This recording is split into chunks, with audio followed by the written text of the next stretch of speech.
Shalom, minha família querida e meus amados irmãos. Hoje vamos falar sobre as novas descobertas impressionantes sobre o Natal, o dia do nascimento de Yeshua, o Messias, Jesus Cristo.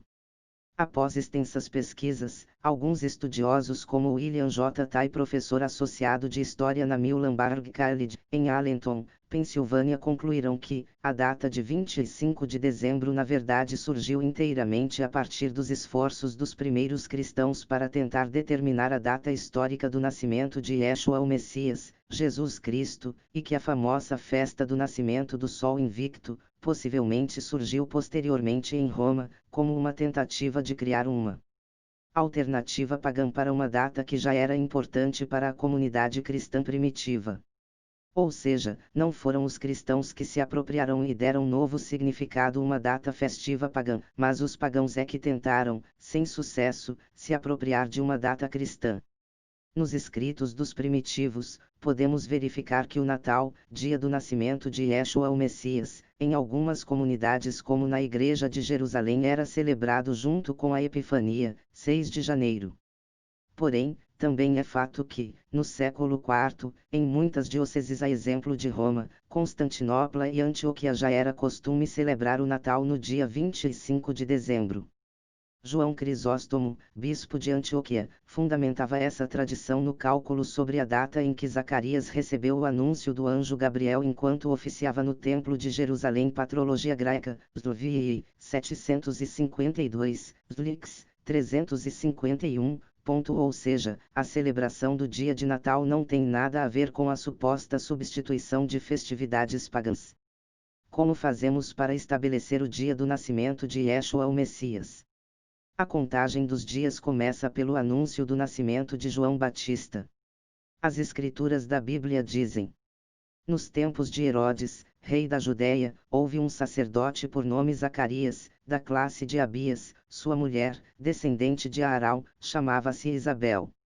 Ora, exercendo Zacarias diante de Deus as funções de sacerdote, na ordem da sua classe, coube-lhe por sorte, segundo o costume em uso entre os sacerdotes, entrar no santuário do Senhor e aí oferecer o perfume, LC 5.8-9. Pois bem, mas quando era o turno da classe de Abias? No primeiro livro de Crônicas, 1 Cr 24:17.19, está estabelecida a ordem das 24 classes sacerdotais. Cada uma das classes deveria servir 2 vezes ao ano, por uma semana, de sábado a sábado. A ordem sorteada e imutável foi a seguinte: primeira, Joiarib, segunda. Gedei, terceira. Heram, quarta. Siorim, quinta. Melquia, sexta. Moimã, sétima. Eicos, oitava. Abias, nona. Jesua, 10º. Sequenia, 11ª. Eliasib, 12ª. Jacim, 13ª. Ofa, 14ª. Isbaab, 15ª. Belga, 16ª. Emer, 17ª. Izir, 18ª. Afsis, 19ª. Feteia, 20ª. Ezequiel, 21ª. Jaquim, 22ª. Gamul, 23ª. Dalaial, 24ª. Mazial. Alguns irmãos se apegam a esta ordem, alegando que não corresponde a uma possibilidade de que o Natal fosse em dezembro, pois o ano religioso judaico, começando por volta de março, daria ao 8º turno, provavelmente, o final do mês de junho, começo do mês de julho. Daí, fazendo os cálculos, Yeshua, o Messias teria nascido em finais de setembro, inícios de outubro, pela festa dos tabernáculos. Contudo, ninguém se pergunta se a ordem dos turnos, nos tempos de Cristo, estava estabelecida exatamente assim. A pergunta é razoável, pois, desde os tempos da construção do templo, o culto já havia sido interrompido diversas vezes, e um descompasso entre os turnos e o calendário poderia ter se dado.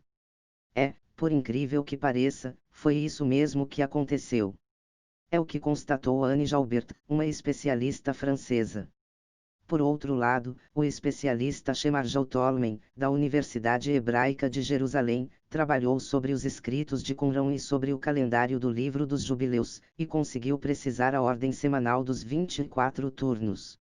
Na lista que o professor Tolman reconstruiu, o segundo turno de Abias correspondia aos dias de 24 a 30 de setembro.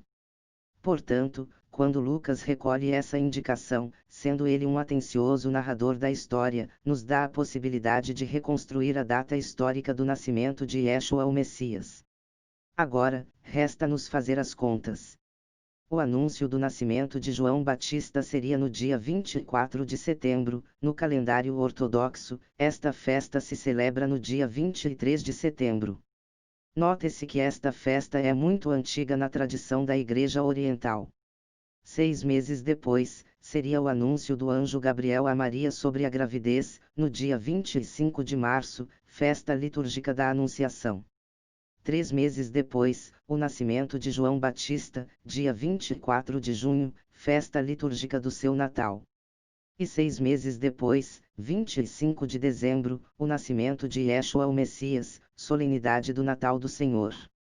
Portanto, essas teorias de que o Natal surgiu para cristianizar a festa pagã do Sol Invicto, do solstício de verão etc., não têm muito fundamento. Mais importante ainda, não há nenhum registro histórico para uma celebração do Natalis Sol Invictus em 25 de dezembro antes de 354 d.C.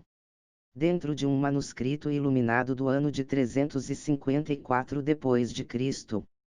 há uma entrada de 25 de dezembro de leitura N Invictis CMXXX. Aqui N significa natividade. Invictis significa do invicto. CM significa circenses missus ou jogos ordenados. O XXX numeral romano é igual a 30. Assim, a inscrição significa que 30 jogos foram encomendados para a natividade do invicto para 25 de dezembro. Note-se que a palavra sol não está presente. Além disso, o mesmo Codex também lista Christas natus in Bethlehem o dia e no dia de 25 de dezembro. A frase é traduzida como nascimento de Cristo em Belém da Judéia. A data de 25 de dezembro só se tornou o aniversário do Sol Invicto sob o imperador Juliano o Apóstata. Juliano, o apóstata que tinha sido um cristão, mas que havia apostatado e retornou ao paganismo romano. A história revela que ele foi um ex-imperador cristão odioso que erigiu um feriado pagão em 25 de dezembro. Pense nisso por um momento.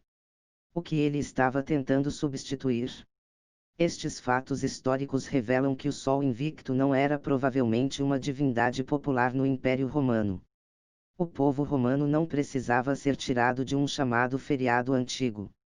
Além disso, a tradição de uma celebração em 25 de dezembro não encontra lugar no calendário romano até depois da cristianização de Roma. O feriado do aniversário do Sol Invicto era pouco tradicional e pouco popular. A Saturnália era muito mais popular, tradicional e divertida. Parece, antes, que Juliano, o apóstata tinha tentado introduzir um feriado pagão, a fim de substituir o cristão. Ou seja, ao invés do cristianismo tentar copiar uma festa pagã, foram os pagãos que tentaram substituir uma festa cristã. Dá vontade até de rir quando se fala que o Filho de Deus não pode nascer no inverno, mas vamos aos fatos. Quem faz esta objeção acha que a Palestina tem um inverno tal qual a Europa. Vale lembrar que a Palestina não é a Inglaterra, Rússia, ou Alasca. Belém está situada na latitude de 31,7. Dallas, no Texas tem latitude de 32,8, e ainda é bastante confortável do lado de fora em dezembro. Como o grande Cornélio em uma lápide observa durante sua vida, ainda se podia ver pastores e ovelhas nos campos da Itália durante o final de dezembro, e a Itália tem maior latitude que Belém.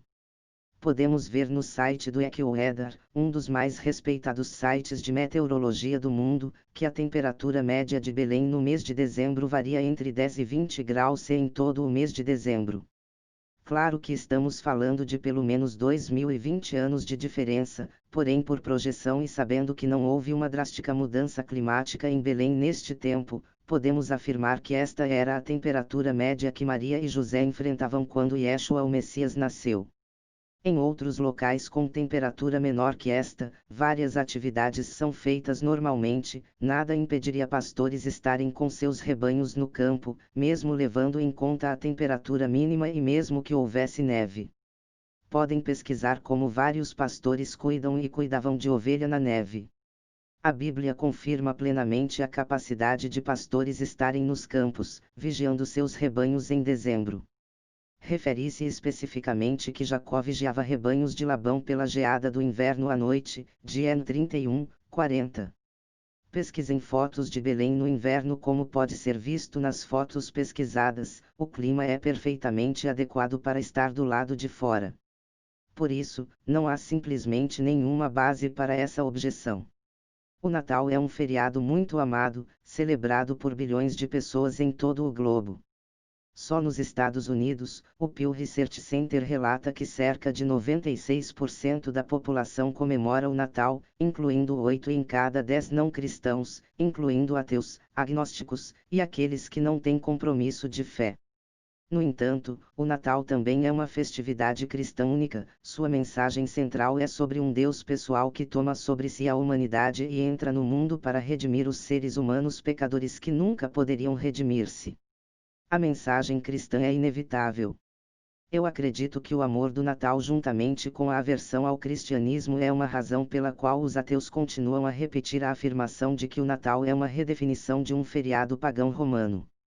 Dois dos feriados pagãos mais populares que apresentam são a celebração da Saturnalia, que homenageava o deus romano Saturno, ou os dies natalis de Sol Invictus, que é o aniversário do Sol Invencível. Estas celebrações eram realizadas na segunda quinzena de dezembro, tornando-as um pouco perto do Natal. No entanto, quando estudamos a história verdadeira, vemos uma imagem muito diferente. Há duas maneiras de abordar a questão. Uma é ver como o 25 de dezembro tornou-se associado com a Natividade, que é como a Igreja primitiva teria referido o dia do nascimento de Cristo. A outra é olhar para as comemorações das Saturnalias e do Sol Invictus. Qualquer abordagem mostra a natureza dúbia da alegação de que Natal tem raízes pagãs. Grande parte do impulso da alegação de que o Natal é pagão repousa sobre a ideia de uma Roma cristianizada tentando converter uma população que não queria desistir de suas tradições de festas, semelhante à prática de igrejas que comemoram um festival da colheita em vez do Halloween. No entanto, estudiosos como T.C. Schmidt, da Universidade de Yale, descobriram que a data de 25 de dezembro é muito mais antiga na história cristã.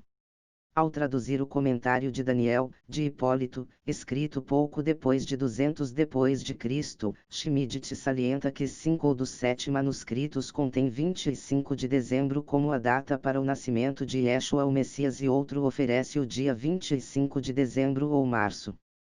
Clemente de Alexandria, nesta mesma época, oferece a data de 25 de março como a data da encarnação, que é a concepção de Yeshua o Messias, em suas Trumata, 1.20 e 1.145146. As duas obras afirmam a ideia de que a morte de Yeshua o Messias teria acontecido no mesmo dia que sua concepção. Natal e Páscoa são ligadas. Esta é a chave para a data de 25 de dezembro. Como Thomas Talley afirma em seu livro As Origens do Ano Litúrgico, havia uma crença dentro da igreja primitiva que a data da morte de Yeshua o Messias também iria refletir tanto o seu nascimento ou a sua concepção.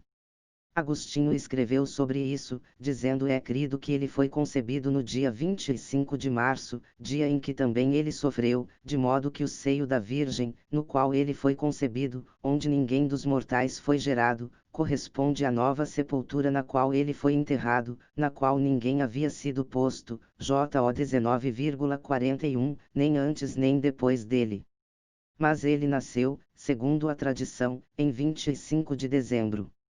7. João Crisóstomo, em seus escritos, vai ainda mais longe, observando que o anúncio da concepção de Maria pelo anjo Gabriel aconteceu enquanto Isabel estava grávida de 6 meses com João Batista, Lucas 1,26.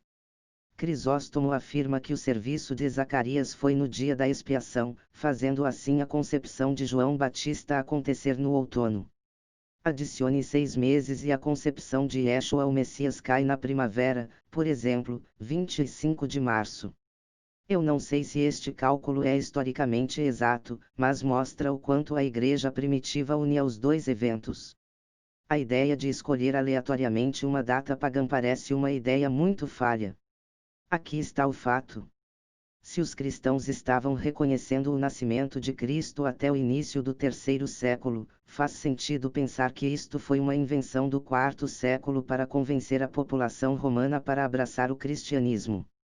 O cristianismo foi ganhando terreno na época de Clemente, mas de nenhuma maneira estava fora da sombra da perseguição. Ele também não estava emprestando muitos dos costumes pagãos na época. Então, por que acreditar que fariam isto com esta data? A fim de obter um quadro mais completo, temos de olhar para os feriados romanos e suas histórias. Por favor, visite nosso website no link abaixo para poder checar todas as fontes e referências de maneira crítica, analítica, imparcial e honesta. Ok? O que você achou deste vídeo? Deixe o seu comentário, faremos o possível para respondê-lo. Se você gostou, é importante que deixe o like e inscreva-se para nos acompanhar além de motivar o nosso trabalho. Shalom.